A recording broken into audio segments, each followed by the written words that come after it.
Well, thanks for being here today. Another great day to come together and worship as a church family. So if you got Bibles, I'm going to ask you to open up this morning to the book of John. We are, if you're new or maybe you don't know much about us, we are a church that teaches the Bible. So normally we teach a book all the way through, verse by verse, line by line. And sometimes we'll do some series in between, which we've been doing over the last several weeks on community for our home groups. But really looking forward to getting back into a book study. And though you have turned to the book of John, what do we need? Oh, yeah, what's going on? Who put that there? The world is good now. I hadn't looked up yet. Thanks, guys. Though you are in the book of John this morning, we are actually going to be studying the book of Luke over the next several months. But as you'll find out, I want to look at a very special section in the book of John this morning. So let me start with a bit of audience participation. I'm going to ask you true or false questions, and you can just blurt out. True or false, the earth is round? Yeah, right? We didn't always believe that, but now we do. True or false, the Rockies are going to win the World Series?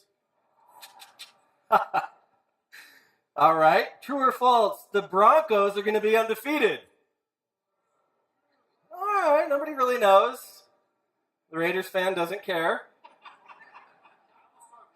I heard a good joke just as I was walking back. Why don't the Raiders have a website? Because they can't put 3 W's together.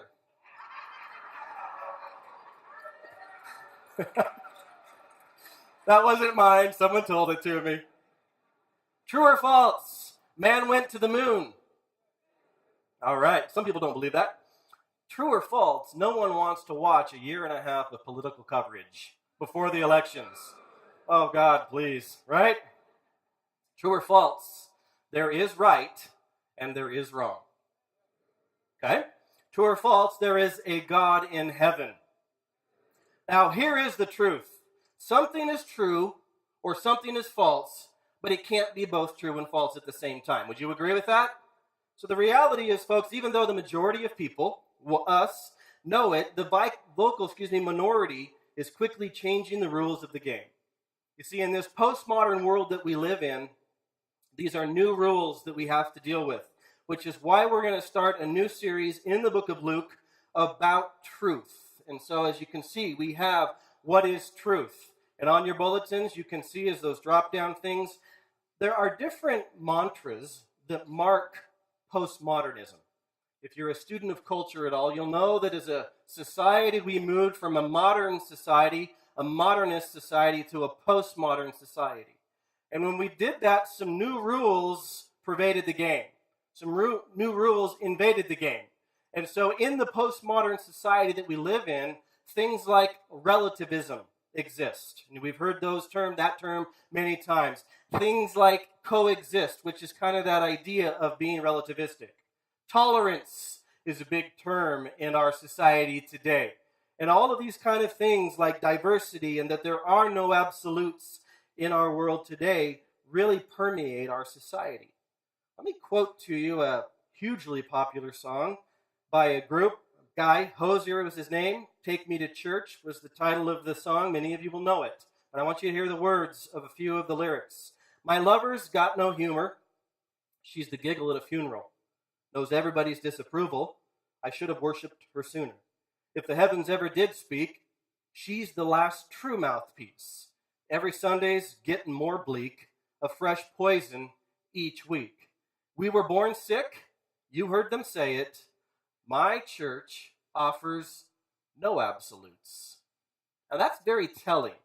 The more you listen, not only to that song, but music in general, the more you see it in society all over the place, you'll see all of these mantras that exist, all of these ideas and concepts and premises. And out of all of them, I think, the ones that I've mentioned and others that I haven't, probably the one that is the greatest, the epitome of our society today, is the idea that there is no truth that is absolute, at least. Now, people will agree there's truth, which is why I started by saying true or false. We know there are some things that are true, but when it comes to eternal things, a lot of our society says you can't really know. There are no absolutes. You can't know what's true for everyone. You can't really say what's right, at least for everyone, which are absolutes. And more so, people say what's true for you is true for you, and what's true for you is true for you, but it doesn't necessarily have to be true for me, which is where the whole idea of relativism comes about. It's relative to the person. It's relative to the situation, which really takes society to a nebulous and slippery slope when it comes to what we want to talk about oftentimes, which are eternal realities, right? Now you think about the questions, lighthearted, that I asked at the beginning, but then you ask the question, when is the truth, when it comes to those kind of things like, is there a heaven? A lot of people disagree, true or false. Is there a God in heaven? Like I asked us earlier, how do we get to heaven? Is there a real absolute consensus on how somebody gets to heaven? Of course not. People have different ideas all over the place. Is there a hell? People get really wigged out about that one, right? Even Christians, a lot of them want to eradicate hell from our ideas. And if someone goes to hell, what sends them there? Some people ask. These kinds of questions, I know, make people really uneasy. And it's a whole lot easier to avoid these questions by making truth relative. By just saying you don't have to all agree on this. Whatever you want to believe about heaven, you can believe about heaven. Whatever you want to believe about hell, go ahead and believe about hell. And so it's relative to the person. But this morning, folks, I want to challenge, and even in this series over the next several months, I want to challenge that thinking that there is no absolute truth. Because here's the deal. As a believer in Jesus Christ who claimed to be the truth, we believe as Christians there are absolutes, don't we? We believe the Bible lays out some real clear absolutes for us as people in general and Christians specifically. And so whether or not people like that, whether or not people believe that or agree with that, as believers in Jesus Christ, we at least have to know that there is truth that applies to everyone's lives. Like it or not, know it or not. Now, we know an atheist says, I don't believe, right? That's what marks an atheist. They are without God, atheism. An agnostic says, well, it's not that I don't believe. An agnostic says, well, I just don't know. And that's what agnostic means, without knowledge. But folks, a Christian says, we believe there is truth because the Bible, as the old nursery rhyme goes, the Bible tells us so. So with that in mind, with Bibles in hand, John chapter 18, I want us to look at this morning. Now, there's two ways to write a good story or to produce a good movie. Either a writer or a producer can do something inductively, or he can or she can do something deductively. You can either start from the beginning and create the narrative and build the story and take it to its conclusion, or you can start with the end and then go back and show the reader or the audience how you got to that point. And as I said, we're going to dive into the Gospel of Luke, centered on the life of Jesus. But this morning I want to take us to the end of his story and reveal the point, one of the most powerful points of his teaching, really the culmination of his life. So let's look at the end of the life of Jesus. And this one chapter, John 18, is full of the truth, and it's also full of a lot of what qualifies as false or erroneous, the opposite of truth. Verse 1, John 18.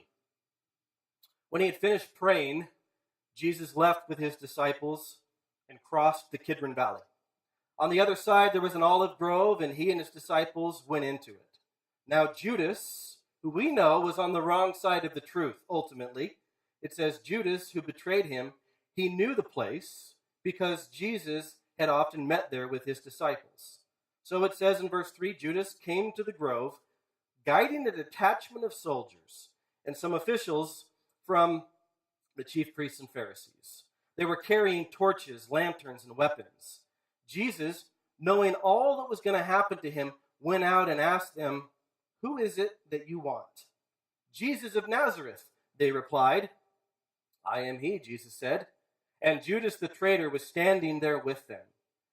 When Jesus said, "I am he," they drew back and fell to the ground. Again he asked them, "Who is it you want?" And they said it again, "Jesus of Nazareth." And here it is, little humor in Jesus' part. He says, "I told you that I'm he."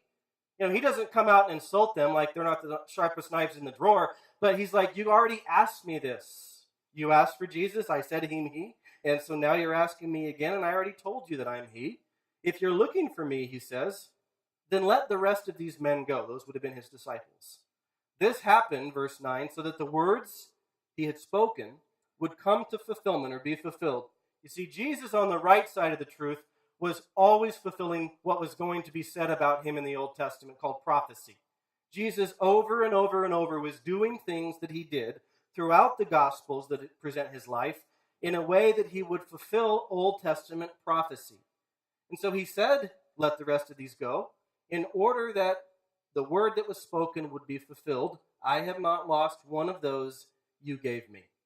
Then Simon Peter, verse 10, who had a sword, drew it, and he struck the high priest's servant, cutting off his right ear. Now, John tells us the servant's name was Malchus. Jesus commanded Peter, "Put your sword away. Shall I not drink the cup the Father has given me?" Then it says, the detachment of soldiers with its commanders and the Jewish officials arrested Jesus. They bound him and brought him first to Annas, who was the father-in-law of Caiaphas, the high priest that year. Caiaphas was the one who would advise the Jews that it would be good if one man died for the people. Simon Peter and another disciple were following Jesus because this disciple was known to the high priest. That would have been John. He never said his name specifically. Sometimes he referred to himself as the disciple whom Jesus loved. It's a very good way to present yourself, right? So it says in this case that they were following, and he went with Jesus into the high priest's courtyard. That would be John. But Peter had to wait outside at the door. The other disciple, who was known to the high priest John, came back, spoke to the girl on duty there, and brought Peter into the inner court. And she says, "You are not one of his disciples, are you?" The girl at the door asked Peter. He replied, "What? I am not." Now stop there. Here is a form. Remember, I said, as we look at this chapter, but more specifically, as we look at this book, or the book of Luke, the Gospel of Luke, we're going to see truth throughout, and throughout, people are going to decide to be on what side of the truth. They're going to either be on the right side of the truth, or they're going to be on the wrong side of the truth. They're going to stand for truth, or they're going to stand for everything but the truth. And so here you have Peter asked a simple question, "Aren't you one of his disciples?" And Peter says, "I am not." Here's a form of error or falsehood we call lying, right? Now we know that God established laws in the beginning. He established laws to govern people who had sinful intents in their hearts, right? And we know that initially he established the 10 Commandments, but more so he established all of the laws, 613 of those commandments. In fact, we know the 10 Commandments, even today, reside on court buildings and different government buildings all over the country, don't they? Even though many would like to scratch them off or grind them down and eradicate the 10 Commandments from our history, the truth is they exist because God gave them to us to govern people who needed to be governed with sinful hearts. And who here can agree that "thou shalt not kill" is a good commandment? That's good for society. "Thou shalt not steal" is good for society, even though we have a whole lot of theft going on. But go back to the line that Peter does here. The 9th commandment, to be exact, says, "Thou shalt not give false testimony against your neighbor," which means thou shalt not lie.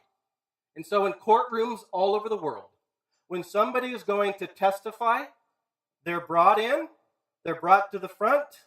The bailiff holds in one of his hands what? A Bible. And they are asked to place their hand on the Bible, and they're asked to say what? I promise to tell the whole and nothing but the so help me God. Now, this is our society today, men and women. It permeates, the truth does, everything we know. But you've got to understand, as I said, in our postmodern society, it's changed into saying what is expedient and to say what is pragmatic. Even back here with Peter, somebody would say, well, he had to lie. If he had told the truth and said, yeah, I'm one of his followers, he probably would have found himself in the same place that Jesus was. He probably would have been on trial as well. So, don't judge Peter. Who are you to judge Peter, people would say. This is what he had to do in order to stay alive. But men and women, here's the truth. The truth, as God has given it to us, hasn't changed. We as a people and a society have sought to change the truth, which is relativism. Whatever is true for you is true for you. Whatever's true for me is true for me. But how dare you tell me that what's true for you has to be true for me? I can decide for myself, and that is the height of relativism. Now back to the story, verse 18. It was cold, and the servants and officials stood around a fire they had made to keep warm. Peter also was standing with them, warming himself. Meanwhile, the high priest questioned Jesus about his disciples and his teaching. I have spoken openly to the world, Jesus replied. I've always taught in the synagogues or at the temple, where all the Jews come together. I said nothing in secret. Notice the side of truth Jesus stands on. He says, why question me? Ask those who heard me. Surely they know what I said. Now, when Jesus said this, one of the officials nearby struck him in the face. Is this the way you answer the high priest? He demanded. If I said something wrong, Jesus replied, tell me, testify as to what is wrong. But if I spoke the truth, why do you strike me? Now, as I've said, as we go through this story, and more importantly, through the gospel, we're going to see that in all cases, in every case, in every situation, Jesus will be on the right side of the truth. You say, then why is he on trial? Well, even though he is on trial, the truth is, Jesus never lied. Jesus never fudged. Jesus never falsified anything. He was never on the wrong side of the truth. The funny thing is, folks, Jesus isn't on trial for stealing. Jesus isn't on trial for lying. He's not on trial for hurting anyone. But Jesus is on trial for claiming to be God. He claimed to be God, something the Jews said was blasphemy. Now, as you're going to see, this wasn't a civil or a criminal matter at all that concerned the Romans. That's why the Jews are trying to take care of this themselves. This was a spiritual matter that concerned the Jews, and so Jesus would go through this night, before he would be executed, he would go through 3 trials at the hands of the Jews. Look at verse 24. Then Annas sent him, still bound, to Caiaphas, the high priest. Now as Simon Peter stood warming himself, he was asked, you are not one of his disciples, are you? He denied it, saying, I am not. One of the high priest's servants, a relative of the man whose ear Peter had cut off, challenged him, saying, didn't I see you with him in the olive grove? Now, I think that's funny, because it's not just didn't I see you in the olive grove with this man, but didn't you have that short sword in your hand, and didn't you strike off now it says relative, could have been cousin, could have been uncle, could have been brother, could have been something, but didn't I see you hack off my cousin's ear? Right? I saw you. But the truth is, Pete, he denied it, as it says in verse 27. And at that moment, for the 3rd time, just as Jesus said, a rooster began to crow. And we know that it was too much for Peter. He was overwhelmed with sadness. And as sad and depressing as it looks for Peter, don't worry about him. He'll get on the right side of the truth eventually, right? We know that. We all make mistakes. And aren't you glad this morning that sometimes being on the wrong side of the truth doesn't forever castigate you to the wrong side of Jesus? Because Jesus came, though he was the truth, he came presenting one of the most powerful truths that mankind needs to hear, that we can be forgiven by God. And who says amen to that this morning? Peter will be forgiven by Jesus himself. On the third day, when Jesus rises from the dead, he tells Mary, who was there looking after the tomb, he said, go tell Peter and the disciples. He said him by name that I've risen from the dead. And when Peter comes face to face with Jesus, he's not met with, I told you so. He's not met with, how could you? Why would you? He's met with love, and he's met with forgiveness. Yeah, the truth is, Peter will be on the right side of the truth eventually. But folks, there are some people who will never get on the right side of the truth. Because for them, the truth is scary, and so they'd rather act like the truth doesn't exist or that it can't be known. They couldn't see the truth if it walked up to them and smacked them in the face. In fact, look at some of them now, verse 28. Then the Jews led Jesus from Caiaphas to the palace of the Roman governor. By now, it was early in the morning, and to avoid ceremonial uncleanness, the Jews didn't enter the palace because they wanted to be able to eat the Passover. Hold on to that. That is absolutely amazing. So it says, Pilate came out to them, and he asked, what charges are you bringing against this man being Jesus? If he were not a criminal, they replied, we wouldn't have handed him over to you. Now Pilate said, take him yourselves and judge him by your own law. But we have no right to execute anyone, the Jews objected. This happened so that the words Jesus had spoken, indicating the kind of death he was going to die, would be fulfilled.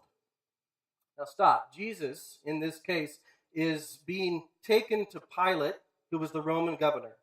Now John refers to these men who were bringing him as simply Jews, but he's not referring to all of the Jews. In fact, he's not referring to most of the Jews. John is referring to a small group of them that were anti-Jesus. You see, a lot of the Jews loved Jesus. A lot of the Jews heard Jesus, responded to the truth that he spoke, experienced the forgiveness, experienced the love. But some of the Jews, a small group of these men, hated Jesus. Now we're going to come to realize that they were the religious leaders primarily who wanted nothing to do with Jesus, and they were against everything that he stood for. They were those who were concerned with their religious system more than they were concerned with the truth. And in fact, what John just described about them was the height of them being on the wrong side of the truth, because they were hypocrites. Did you catch that last verse, verse 28? Look at that again. It's amazing. To avoid being unclean, which meant they couldn't participate in the Jewish festival known as Passover, it says they wouldn't go into the palace of the Roman governor, who we know to be Pilate, because he was a Gentile, and Jews didn't associate with Gentiles for fear of becoming unclean. Now, never mind the fact that they had all these trumped up charges, that they were bringing Jesus to him. He had never done anything wrong. He had never lied, never stolen from anybody, never hurt anybody, never murdered anybody. Jesus was guiltless. 3 Jewish trials, they tried to find something wrong with him, but they couldn't. And so the Bible says they brought Jesus to Pilate early in the morning. Why? Because, as I said, the majority of Jews loved Jesus. The crowds loved Jesus. They thought he was the Messiah. They hoped he was the Messiah. The truth was he was the Messiah. But the small group of Jews didn't like Jesus, the religious leaders. And so early in the morning, before all the crowds came out, they were hoping that Pilate would do their dirty work. They were hoping that Pilate would execute Jesus.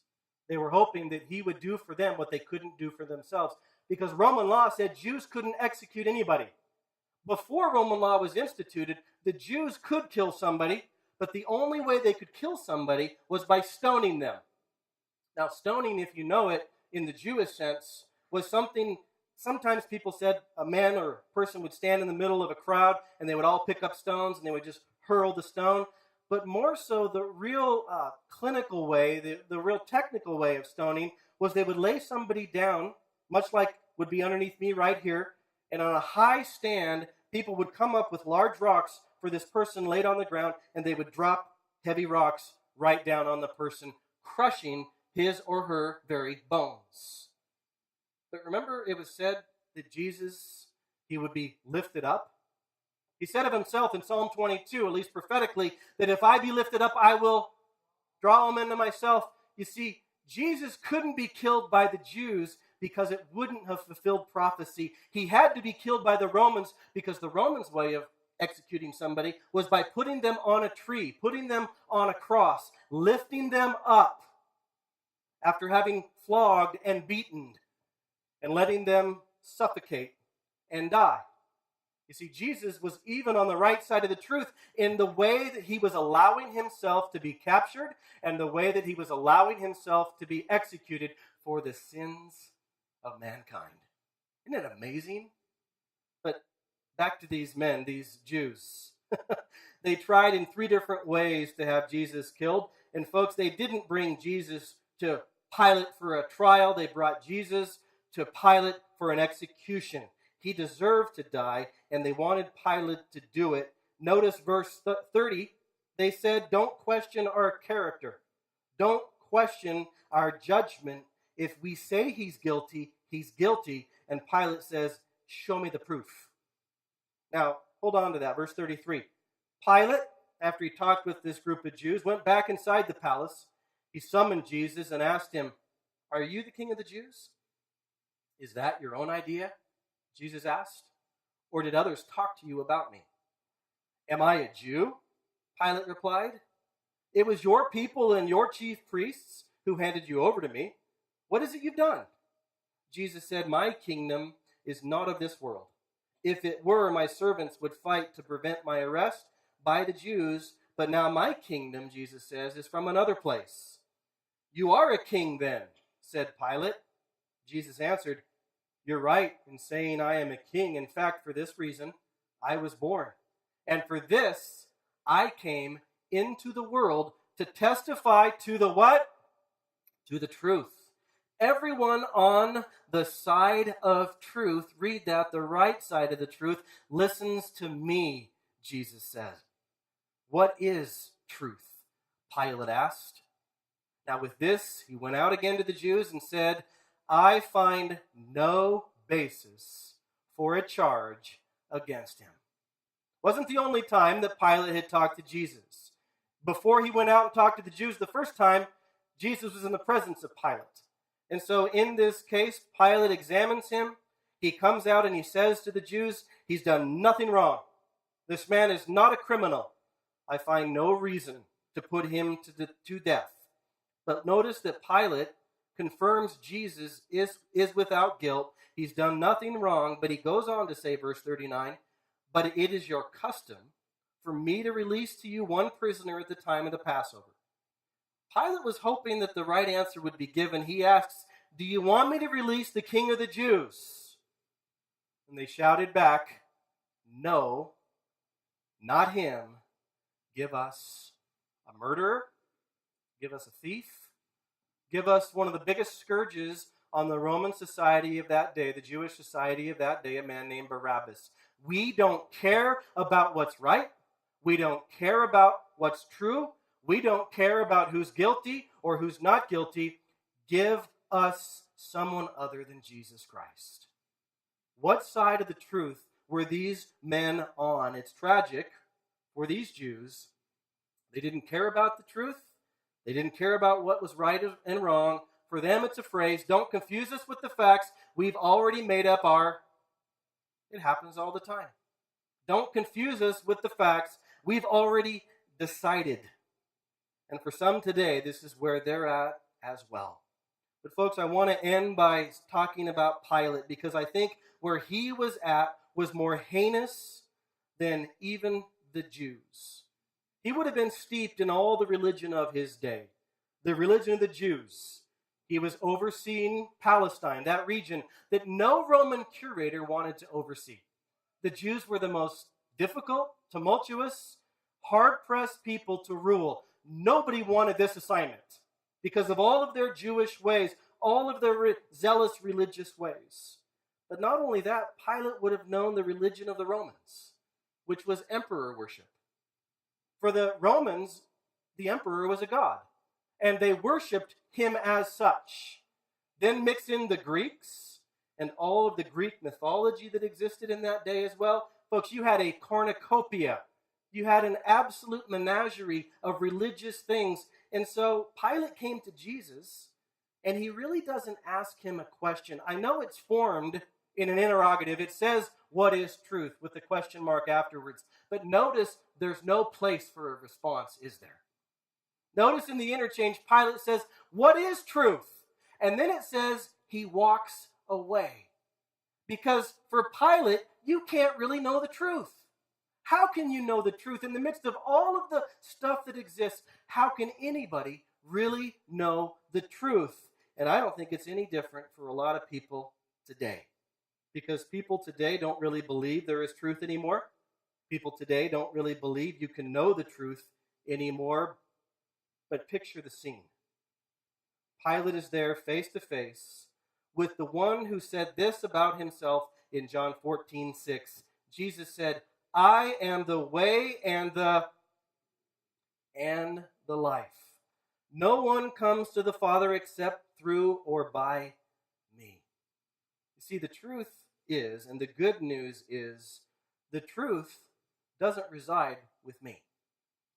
The truth doesn't reside with you, or you, or you, or you, or you, or you. You see, everybody can have a different truth, but the truth is bigger than me. The truth is bigger than you. The truth is bigger than any one person. The truth resides above us all.